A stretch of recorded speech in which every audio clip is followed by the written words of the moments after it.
చూడండి ఫ్రెండ్స్, నేను మిల్లుకు పోయి షేబియ్యం తెచ్చుకున్నాను. ఈ రోజుల్లో అందరూ ఎర్ర బియ్యం తింటున్నారు, ఆరోగ్యానికి చాలా మంచిదని. కాబట్టి నేను కూడా ట్రై చేద్దామని కొన్ని తెచ్చుకున్నాను. ఎలా ఉంటుందో తిన్న తర్వాత చెప్తాను. బేసిక్ గా చిన్నప్పుడు మిల్లులకి పోయి షేబియ్యం తెచ్చుకొని నానబెట్టుకొని షుగర్ వేసుకొని తినేది మేము బాగా. కానీ అప్పటి రోజులు బాగుండేవి. కానీ ఇప్పుడు మనం మిల్లులకు పోవు, అన్ని ఆర్టిఫిషియల్ అయిపోయేసరికి ఎక్కడ దొరకట్లేదు.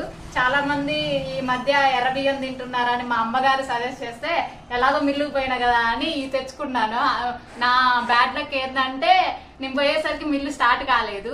కాబట్టి ఉన్నాయన్నీ వాళ్ళ నుంచి అన్ని తీసుకొని తెచ్చుకొని ఇప్పుడు ఇవన్నీ ఏమన్నా రాళ్ళు గిట్లా ఉన్నాయేమో అని చూస్తున్నాను. ఎందుకంటే ఆ మిల్లు స్టార్ట్ కాలేదు కదా, పైన అంత ఫ్రెష్ ఇవి కాదు. సో ఇవి నేను నానబెట్టేసుకొని షుగర్ వేసుకొని మళ్ళీ పాత రోజులు గుర్తు చేసుకుంటూ తినాలనుకుంటున్నా. మరి తినేదంతా పాలిష్ చేసిన బియ్యము. మనం ఇవి షేబియ్యం అనేది పాలిష్ చేయకముందు ఇలా ఉంటాయండి. ఆరోగ్యానికి చాలా మంచిదంట. ఇప్పుడు అందరు అయ్యే తింటున్నారు, మనం కూడా తినే ఆరోగ్యంగా ఉందాం. రోజులు గుర్తు చేసుకుంటూ తినాలనుకుంటున్నా. మరి ఏమవుతుందో చూడాలి. లేదు మా అమ్మగారు చెప్పినట్టు వండుకొని తినాలి అంటే అలా చూద్దాం. అసలు ఎలా ఉంటుందో మీకు తర్వాత అప్డేట్ ఇస్తాను. సరేనా? Bye bye.